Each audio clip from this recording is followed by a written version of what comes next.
Quando os europeus chegaram à América do Sul entre o final do século XV e o começo do século XVI, o continente era habitado por uma infinidade de povos falando uma infinidade de línguas. No entanto, ao longo de quase todo o litoral do que hoje é o Brasil se falava apenas uma língua, ou um conjunto de línguas muito próximas, que são o que hoje se chama de tupi. Mas o tupi não é uma língua isolada, sem relação com outras línguas do continente. Ele faz parte de uma das maiores famílias de línguas recuperada na América do Sul, as línguas tupianas, muitas vezes conhecidas também como tronco tupi em trabalhos brasileiros.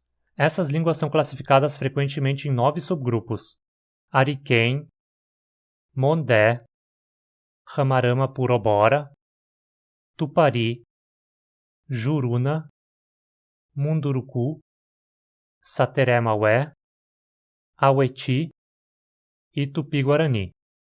Às vezes, os 4 primeiros grupos são classificados num chamado ramo ocidental e os demais num ramo oriental. Mas a proximidade de todos os grupos do ramo ocidental parece menor que os dos grupos do ramo oriental. Ou seja, o ramo oriental inteiro é menos diverso que o ocidental, mesmo tendo uma quantidade de línguas muito maior e ser muito mais disseminado.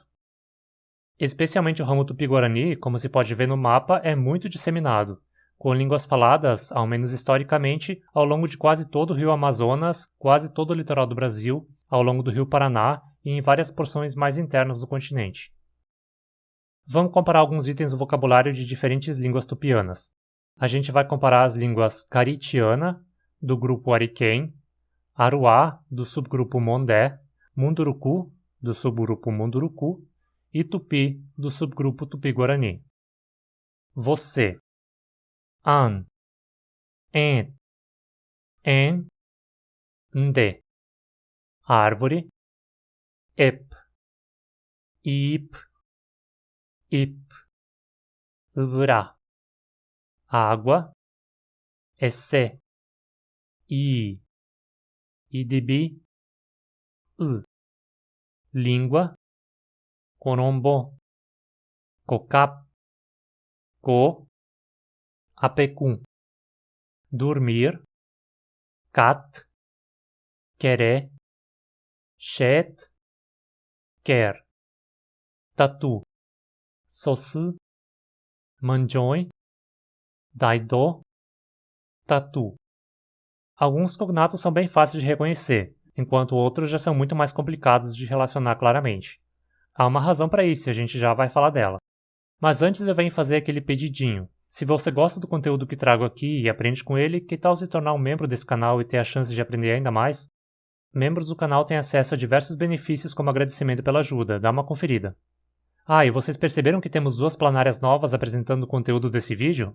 Pois é, contratamos mais 2 para a equipe. E essas 2 são espécies brasileiras, então nada melhor do que elas começarem falando sobre línguas brasileiras, né?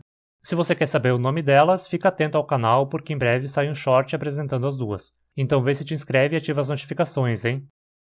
Vamos falar um pouco então sobre o que se especula sobre o Proto-Tupi, a língua ancestral das tupianas. Estima-se que ela era falada lá pelo ano 3000 antes da Era Comum, ou seja, faz bastante tempo. Isso justifica porque a semelhança entre algumas é mais difícil de notar. Ela era uma língua aglutinante, com prefixos e sufixos, sendo que prefixos marcavam principalmente pessoa e valência, e os sufixos marcavam negação, modo e aspecto. As palavras que essa língua possuía podem ser classificadas em verbos, nomes, pós-posições, deiticos e partículas. Deiticos incluem coisas como demonstrativos e advérbios de lugar, enquanto partículas correspondem a pequenas palavras com função mais adverbial, digamos assim. A ordem da oração era SOV, sujeito, objeto, verbo, sendo uma língua predominantemente de núcleo final. Se você não sabe o que isso significa, vê meu vídeo explicando o que é um sintagma. Nomes, verbos e pós-posições eram todos flexionados de forma similar, podendo receber os mesmos tipos de prefixos, por exemplo, o que está de acordo com a forma como preposições e pós-posições costumam evoluir. Confere meu vídeo sobre como surgem preposições e pós-posições. Os nomes eram separados em basicamente 2 tipos: entidades autônomas, que inclui coisas como pessoas, animais, plantas e elementos da natureza, e entidades dependentes, que inclui coisas como partes de outros seres, objetos, parentescos, sensações e atributos. Entidades autônomas e dependentes se comportam de forma um pouco diferente umas das outras na gramática da língua. Em relação à fonologia, são reconstruídas 6 vogais: A, E, I, O, U, com contrapartes orais e nasais, então totalizando 12 vogais. Essas vogais são conservadas na maioria das línguas filhas. A reconstrução das consoantes é mais problemática ainda, mas uma proposta sugere um inventário que é muito maior do que aquele presente em qualquer língua moderna dessa família, incluindo 4 consoantes nasais, ma, na, nga, ngua, 9 oclusivas e africadas plenas, pa, pua, ta, tia, tsa, cha, ka, kya, qua, 8 oclusivas e africadas glotalizadas, pa, a, ta, tsa, cha, ka, a. 2 oclusivas pré-nasalizadas, mpa, nka, 2 aproximantes, wa, ya, e 2 róticas, ra, ya. Veja como é interessante que o sistema reconstruído não tenha nenhuma fricativa. Em relação à cultura proto-tupi, o que se estima é que ela existia, como mencionado antes, há uns 3.000 anos antes da Era Comum, na bacia do Rio Madeira, pela região onde hoje fica o estado de Rondônia e talvez partes próximas dos estados do Mato Grosso e Amazonas.